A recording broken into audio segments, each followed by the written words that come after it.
Hello, guys. Welcome back to S3D. And today I've been asked by some viewers to evaluate the Dragon Ball Evolve line. So basically, that's Bandai America's version of these 4-inch, kind of between 4 to 5 inch Dragon Ball figures. They're not 3.75-inch scale like GI Joes and stuff like that. They are a little bit bigger. Like they're in their own scale. I have a theory based on looking at the old products from Bandai Japan. The ShoDo line. The ShoDo line is basically another Shokugan candy toy line that Bandai released in the mid 2010s. I think it started in 2012 and then went to I don't know. I think it kind of died off in 2017, but they have quite a few figures there. So the features on these figures, it's mainly being sold to a younger audience. Obviously being the Shokugan line. These things are sold in grocery stores and non-hobby shop related supermarkets.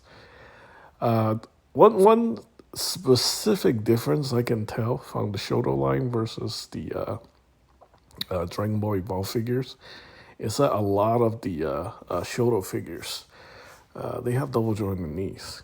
I think. Actually, no, I'm wrong. Single jointed knee. I can see the pin right there. My mistake.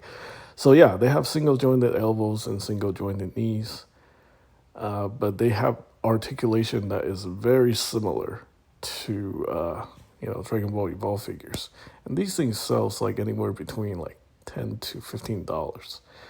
Shoto figures are was a little bit expensive when you import them back in the day. I got Golden Frieza actually, and I think I got Vegeta, and I think Bandai of Japan went pretty deep on this line. There are a lot of characters. I never actually like touch any of the Dragon Ball Evolve figures in person. But like looking at the stores, on the shelves at Target sometimes, I feel like they're the exact same figures. So let's go ahead and do a Google search on these figures and see if they're actually, Bandai America just basically reused the Shoto line and created their own line using existing molds and stuff like that. All right, so essentially, looking at this Vegeta right here, I can tell you that this is basically the Shoto line repurposed. Looking at the articulation, they all have similar features: single jointed knees, single jointed elbows. The points of articulation are exactly the same. I think it's highly likely that they reused the mold from Bandai Japan for the Shokugan line to make this product line specifically instead of actually developing a line from the ground up. Yeah, so the question now is, like, why the hell did they even make Gundam Universe? I mean, Gundam Infinity, right? When they could easily just, like, take the molds from G Frame and make a line for the US market based on G Frame. I think that was completely redundant. Here, they did not reinvent the wheel. They just took something that works in Japan that was kind of popular, and then they turned it into another toy line. The articulation is good enough, for kids.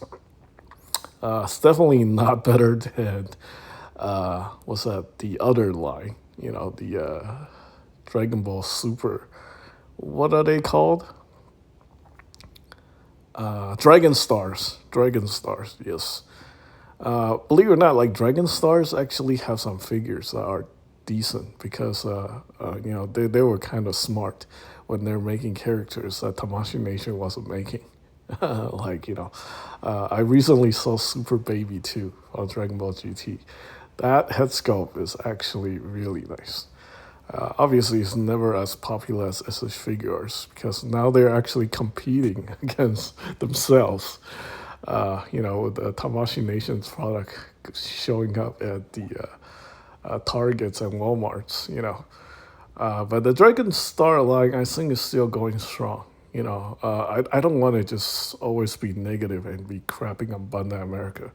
I think they do some stuff okay, some stuff pretty okay. They even have some good products. You know, doing some. I think during the Power Ranger days, they actually had some decent products out there that are comparable or possibly even better than Bandai Japan. But nowadays, it seems like they're messing up quite a bit. It's unfortunate, yeah. I think ever since they lost the Power Ranger license, like they are just like trying to figure out what works and what doesn't. I think the anime hero stuff is okay.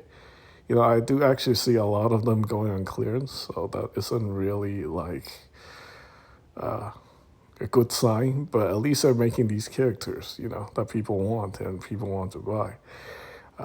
It's $25 versus like waiting for Tamashi Nation to give us like a $60, $70 figure arts figure of those characters. Yeah, I mean, it's kind of the same story with the Dragon Star figures. I don't know when Tamashi Nation is going to give us Super Baby or Super Baby 2 or like the Golden Ozaru version of that. That would be awesome, but yeah, those mega figures, I don't think sells very well. So, yeah. Anyway, just giving you guys my observations on these lines.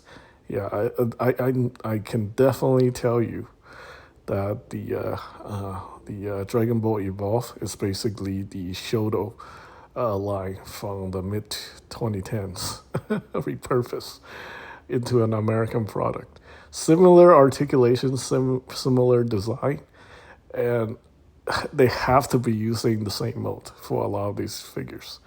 So that's pretty much it. Thanks for watching.